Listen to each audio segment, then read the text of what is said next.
Welcome to our channel. Sankranti పండుగ. సంక్రాంతి అంటేనే రైతులకు సంబంధించిన పండుగ.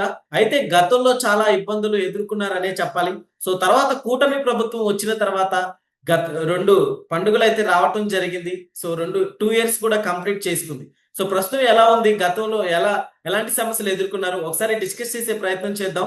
ప్రస్తుతం మనతోటి జూమ్‌లో డివిఎస్ గారు ఉన్నారు. Political analyst. వెల్కమ్ చెప్దాం. హలో సార్, నమస్కారం. నమస్తే. సార్, ఇప్పుడు రైతులకి ఈ ప్రెజెంట్ ఎలా ఉంది? గతంలో ఎలా ఉంది సార్? ఇప్పుడు అది కాక జగన్మోహన్ రెడ్డి గారు ఇప్పుడు ముసలి కన్నీళ్లు కారుస్తున్నారు. అంటే రైతుల గురించి పట్టించుకున్నట్లు కూడా. ఏం చెప్తారు సార్? ముందుగా మన వీక్షకులందరికీ కూడా సంక్రాంతి శుభాకాంక్షలు. Yes sir. రైతు ఏది ఇవాళ మరి 10 మందికి అన్నం పెట్టేటువంటి రైతన్న అతని సంక్షేమమే దేశ సంక్షేమం. రైతు అభ్యున్నతే ఇవాళ రాష్ట్ర అభ్యున్నత అన్నమాట. వ్యవసాయాధారిత రాష్ట్రం ఆంధ్రప్రదేశ్ అయినా మరి యెస్ సార్. భారతదేశం అయినా కూడా లేదు, ఆయన పండించినటువంటి పంటకి కనీస మద్దతు ధర. ఇంతకు మించి రైతు ఏమీ ఆశించడు, ప్రభుత్వం నుంచి ఏమీ కోరుకోడు. కానీ ఇచ్చిన హామీలు నెరవేర్చటం గతంలో జగన్మోహన్ రెడ్డి మనం చూసాం. ఏంటి, రైతు ద్రోహానికి అతను పాల్పడ్డాడు. Yes sir. రైతుల ఓట్లు ఇవాళ జగన్మోహన్ రెడ్డి ఎందుకు దూరం చేసుకున్నాడంటే ఆ రైతు వ్యతిరేక పాలన. అప్పట్లో ఏంటి, కేంద్రం ఇచ్చేదానికన్నా కూడా నేను మీకు 6,000 ఎక్స్ట్రా ఇస్తాను, హ్మ్. ఆ రైతు భరోసా అనే ఒక పథకం పెట్టి. కానీ గెలిచిన తర్వాత ఏం చేశాడు, 6,000 ఎగ్గొట్టాడు. Yes sir. అంటే రైతులకు అతను చేసిన మోసం ఆ ఒక్క స్కీమ్‌లోనే ఎంత దగ్గర దగ్గర 20,000 కోట్ల మోసం చేశారు. హ్మ్. అదే కాదు, అసలు వాళ్ళ భూములు భద్రత లేకుండా పోయి. ఏంటి, అసలు ఎప్పుడు ఎవరు ఏ భూమి కబ్జా చేస్తారో, మంత్రులుగా పనిచేసిన వాళ్ళు, ఎమ్మెల్యేలుగా పనిచేసిన వాళ్ళు, అటు అటవీ భూములు, ఇటు రెవెన్యూ భూములు మొత్తం కబ్జాలే. 13 లక్షల ఎకరాల భూములు జగన్మోహన్ రెడ్డి హయాంలో కబ్జా గురైందంటే ఆ నిషిద్ధ జాబితాలో ఉన్న భూములు 22A అసలు రెవెన్యూ శాఖే అసలు మొత్తం ఒక కబ్జా శాఖగా చెడ్డ పేరు తెచ్చుకుంది. అధికారులు లేకపోతే పాలకులు పోటీపడి ల్యాండ్ మాఫియాగా మారారు. ఇప్పుడు పెద్దిరెడ్డి రామచంద్రారెడ్డి పైన ఆరోపణలు, మదనపల్లి, పుంగనూరు, లేకపోతే పీలేరు, తంబళ్లపల్లి 4 నియోజకవర్గాల్లో 20,000 ఎకరాలు మరి ఆయన చెరపట్టాడని, ఆ యెస్ సార్. మదనపల్లి ఆ ఫైళ్లు తగలబెట్టారని అవును సార్. 2 ఆర్టీఓలు సస్పెండ్ అయ్యారు.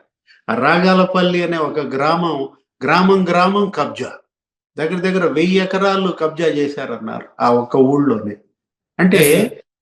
అదేగా ఆ సజ్జల రామకృష్ణారెడ్డి, ఆయన ఏంటి, సజ్జల బ్రదర్స్ అక్కడ సీకే దిన్నె మండలంలో కడప జిల్లా 105 ఎకరాలు కబ్జా చేశాడన్నారు. హ్మ్. రెవెన్యూ శాఖ అవన్నీ కూడా మరి మొన్న డిప్యూటీ సీఎం పవన్ కళ్యాణ్ మరి ఆదేశాలతో ఇన్స్పెక్షన్ చేశారు, యెస్ సార్. కంచెలు పాతారు, బోర్డులు పెట్టారు. 65 ఎకరాలు ఏమో కబ్జాకు గురైందన్నారు. అంటే జగన్మోహన్ రెడ్డి ఆ సరస్వతి పవర్ లోనే మనం చూసాం 22 ఎకరాలు మరి అటు అటవీ శాఖ ఇటు రెవెన్యూ శాఖ కబ్జా, చెరువులు కబ్జా. అంటే ఇప్పుడు యెస్ సార్. ఒకటి, రైతులకి అప్పుడు లేనిది ఇప్పుడు ఉన్నది. ఈ కూటమి ప్రభుత్వం వచ్చిన తర్వాత ఇదే, ఏది, భద్రత. అవును. మీ భూమికి భద్రత, రైతుకి భరోసా అన్నమాట. యెస్. విపత్తుల్లో జగన్మోహన్ రెడ్డి అప్పుడు ఏం చేశాడు, కృష్ణా వరదలు ఉప్పొంగితే అతను మరి జెరూసలం వెళ్ళిపోయాడు. గోదావరి వరద బీభత్సంలో అతను లండన్ వెళ్ళిపోయాడు. హ్మ్. ఇట్లా ఈ రైతుల్ని వాళ్ళ కష్టాల్లో వదిలేసి ఇతను విహారయాత్రలకు వెళ్ళాడన్న చెడ్డ పేరు తెచ్చుకున్నాడు. యెస్. 5 ఏళ్లు సీఎంగా జగన్మోహన్ రెడ్డి అసలు ఏ నాడు రైతును పలకరించిన పాపాన పోలేదు. హుహు. మేలు చేయకపోగా కీడు చేశాడు. యెస్ ఇప్పుడు సార్. అదే ఈ ప్రభుత్వం ఏర్పడిన తర్వాత మనం చూసాం, జగన్మోహన్ రెడ్డి ఫోటోలు తీసేశారు పాస్ యెస్ సార్. పుస్తకాలు. Yes sir. ఇప్పుడు రైతుల్ని పట్టించుకున్నట్టుగా మనం చూసుకుంటే పొగాకు రైతుల్ని, అలానే మామిడి రైతుల్ని పట్టించుకున్నట్టుగా అంటే ముసలి కన్నీళ్లు కాస్తున్నట్టుగా ఏమన్నా అనిపిస్తుందంటే ఏమంటారు సార్? అదే ఇప్పుడు ఏది, రైతు కష్టాలు అప్పుడు ఉంటాయి, ఇప్పుడు ఉంటాయి, ఎప్పుడు ఉంటాయమ్మా రైతులకి. ఇవాళ ఏంటి, ప్రభుత్వం ఎలా స్పందించింది. యెస్. అవును. ఇప్పుడు మామిడి రైతులు ఇబ్బందుల్లో ఉంటే మరి చంద్రబాబు ప్రభుత్వం స్పందించిందా లేదా? గతంలో జగన్మోహన్ రెడ్డి ఎందుకు స్పందించలేదు? దగ్గర దగ్గర 350 కోట్లు ఏమో ఇవాళ మామిడి రైతులను ఆదుకోవటం కోసం వీళ్ళు మరి ఖర్చు పెట్టారు, ఖర్చు పెడుతున్నారంటే. పొగాకు రైతులు అసలు దేశంలో ఫస్ట్ టైం అంట ఏది ఒక రాష్ట్రం పొగాకు కొనడం అనేది. Yes sir. అంటే ఆంధ్రప్రదేశ్ మరి 250 కోట్లు ఇవాళ పొగాకు రైతులకి వాళ్ళు కష్టాల్లో ఉన్నప్పుడు ఆర్థికంగా ఆదుకుంది. ఉల్లి, కోకో ఈ 4-5 పంటలకే 1100 కోట్లు ఇవాళ రైతులకు వాళ్ళు మేలు చేశారంటే ఇది ఎందుకని జగన్మోహన్ రెడ్డి చేయలేకపోయాడు? చెయ్యకపోగా సర్వే రాళ్ల మీద జగన్ ఫోటోలు, పొలంలో పాతే సర్వే రాళ్ల మీద ఎవరన్నా ఫోటో ఎంచుకుంటారా? దానికి 660 కోట్లు ఖర్చు పెట్టాడు. పాస్ పుస్తకాల మీద జగన్ ఫోటో 22 కోట్లు ఖర్చు పెట్టాడంట. అవన్నీ చెక్ వేయటం, వాటిని తీసేసి మళ్ళీ కొత్త పాస్ పుస్తకాలు ఇవ్వడం, ఆ జగన్ ఫోటోలు ఉన్న పాస్ పుస్తకాలను దహనం చేస్తున్నారు. అంటే ఇక్కడ ఏంటి, జగన్మోహన్ రెడ్డి ఒక నియంతలాగా అసలు మొత్తం దస్తావేజులు కూడా ఇవాళ రైతు దగ్గర ఉండాల్సిన అవసరం లేదు, మీ ఒరిజినల్స్ అన్ని గవర్నమెంట్ దగ్గరే, మా దగ్గరే ఉంటాయని చెప్పాడు. దాంతో కదా వాళ్ళు భయపడిపోయింది. ఏదో ల్యాండ్ టైటిలింగ్ యాక్ట్ ఏదో తీసుకొచ్చాడు. ఈ ప్రభుత్వం రాగానే ఆ యాక్ట్ రద్దు చేసింది. అంటే ఇప్పుడు అప్పట్లో ఈ బీసీ, ఎస్సీ, ఎస్టీ ఈ అసైన్డ్ భూముల రైతులు, మహిళలు పురుగు మందు డబ్బాలు పట్టుకుని పొలాల్లో తిరగాల్సి వచ్చింది. మా భూముల జోలికి పురుగు మందు దాగి చచ్చిపోతాం అని చెప్పి వాళ్ళు భూమిని కాపాడుకోవటం కోసం ప్రాణాలు పణంగా పెట్టాల్సిన దుస్థితి జగన్మోహన్ రెడ్డి హయాం. ఇప్పుడు ఆ పరిస్థితి ఉందా? ఇప్పుడు ఈ 18 నెలల్లో ఎవరన్నా ఎక్కడన్నా ఇవాళ భూములు కాపలా కాసుకోవడానికి మహిళలు పురుగు మందు డబ్బాలు పట్టు తిరుగుతున్నారా? ఇరిగేషన్ ప్రాజెక్టులను నాశనం చేశాడు జగన్మోహన్ రెడ్డి. ఏంటి, అప్పుడు 2014-19లో చంద్రబాబు 12,000 కోట్లు ఖర్చు పెట్టాడు. ఈ ప్రభుత్వం కేవలం 2,000 కోట్లు ఖర్చు పెట్టిందంట. ఏది, జగన్మోహన్ రెడ్డి ప్రభుత్వం. అంటే చంద్రబాబు ప్రభుత్వం ఇరిగేషన్ ప్రాజెక్టుల పైన 70,000 కోట్లు ఖర్చు పెడితే నువ్వు అందులో 3వ వంతు కూడా ఖర్చు పెట్టవా? అంటే ప్రాజెక్టులన్నీ నాశనం చేశాడు. పోలవరం పనులు ఆపేశాడు. రివర్స్ టెండరింగ్ అని చెప్పి తీసుకొచ్చి ఆ డయాఫ్రమ్ వాల్ దెబ్బతింది. గైడ్ బండ్ కుంగిపోయింది. 70% చంద్రబాబు కంప్లీట్ చేస్తే పోలవరం, జగన్మోహన్ రెడ్డి 3% అంట 5 ఏళ్లలో కంప్లీట్ చేసి.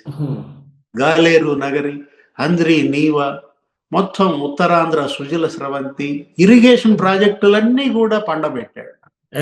అంటే జగన్మోహన్ రెడ్డి వాళ్ళ రైతులపై మొసలు కన్నీరు కారిస్తే రైతులు నమ్ముతారా? నమ్ముతారంటారా సార్ రైతులు? ఎట్లా నమ్ముతారు? ఏది, నీకు ఇచ్చారు అవకాశం, 5 ఏళ్ళు నీకు ఇస్తే నువ్వు కనీసం రైతును పలకరించిన పాపాన పోలేదు, ఆదుకున్న పాపాన పోలేదు. అప్పుడు ఇప్పుడు కంపేర్ చేసుకుంటారు, బేరీజ్ వేసుకుంటారు. ఏది మనం చెప్పుంది అదే. ఈ 1100 కోట్లు వీళ్ళు ఇచ్చారు ఇవాళ మామిడి, లేకపోతే పొగాకు, ఉల్లి, కోకో ఈ రైతులకి ఇచ్చారు కదా, మిర్చి రైతులకి. నువ్వు మరి నీ హయాంలో ఏమిచ్చావు? నువ్వు ఇలా ఆదుకున్నావా? ఇప్పుడు ఈ రోజు రైతుకు ఒక భద్రత, ఒక భరోసా.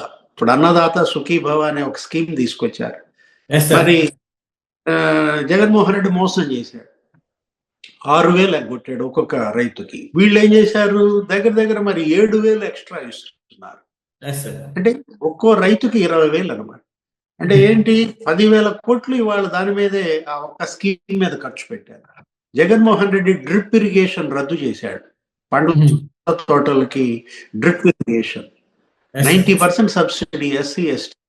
అది మళ్ళీ ఈ ప్రభుత్వం వచ్చినాక పునరుద్ధరించింది. రైతు రథాలు చేశాడు, ట్రాక్టర్లు, అనేక స్కీములు ఎత్తేసాడు జగన్మోహన్ రెడ్డి రైతుకు ఉపయోగపడి. వీళ్ళు వచ్చిన తర్వాత మళ్ళీ ఆ పథకాలన్నీ కూడా పునరుద్ధరించారు. అప్పుడు ఇప్పుడు తేడా ఏంటి? ఎవరు రైతు బంధువు, ఎవరు రైతు ద్రోహి? ఇవాళ రైతులే డిసైడ్ చేస్తారు. మోహన్ రెడ్డి కాదు, చంద్రబాబు కాదు డిసైడ్ చేసే. ఖరీఫ్ సీజన్ లో ఇవాళ 3,572 కేంద్రాల్లో 6,76,848 మంది రైతుల దగ్గర 41 లక్షల మెట్రిక్ టన్నుల ధాన్యం కొన్నారు. నువ్వెందుకని ఇందులో 78% రైతులకి 24 గంటల్లో డబ్బులు వేశారు. అంటే 1,650 కోట్లు ధాన్యం బకాయిలు పెట్టిన అతను రైతు బంధా, లేదు 10,000 కోట్లు ఇచ్చి ఆదుకున్న వ్యక్తి రైతు బంధా? సార్ ఈ ఒక్క ఇవన్నీ ధాన్యం రైతుల విషయంలోనే తెలిసిపోతుంది కదా. సార్ ఇవన్నీ మర్చిపోయి ఇప్పుడు జగన్మోహన్ రెడ్డి గారి సైడే ఉంటారని జగన్మోహన్ రెడ్డి గారు అనుకుంటున్నారా సార్? ఇప్పుడు ఈ ముసలి కన్నీళ్ళు కారిస్తే అంటే ఇప్పుడు పొగాకు దగ్గరికి వెళ్ళటం కావచ్చు, అట్లా ఇప్పుడు మామిడి రైతుల్ని ఇవన్నీ కూడా అంటే పల్లె పండుగ ఇవాళ ఏంటి, ఇప్పుడు మనం చూసాం 1.0 అన్నారు. గతంలో జగన్మోహన్ రెడ్డి హయాంలో రోడ్లన్నీ గుంతలమైంది. ఇవాళ మరి గుంతలు పూడ్చారు, అసలు కొత్త రోడ్లు వేస్తున్నారు. దగ్గర దగ్గర మరి 1000 కోట్లు ఏమో ఖర్చు పెట్టారు. ఇది మరమ్మతులకే 1000 కోట్లు ఖర్చు పెట్టారు. 4000 కిలోమీటర్ల రోడ్లు వేశారు. పల్లె పండుగ 1.0, పల్లె పండుగ 2.0, మళ్ళీ కొత్తగా ఇప్పుడు మళ్ళీ చేపట్టారు. అటు మినీ గోకులాలు గడుతున్నారు, అటు పంట కుంటలు తవ్వుతున్నారు. అంటే ఇవాళ గ్రామాల్లో ఇన్ఫ్రాస్ట్రక్చర్ ఇంత బాగా అభివృద్ధి చెందుతోంది. Okay okay sir, thank you. నమస్తే.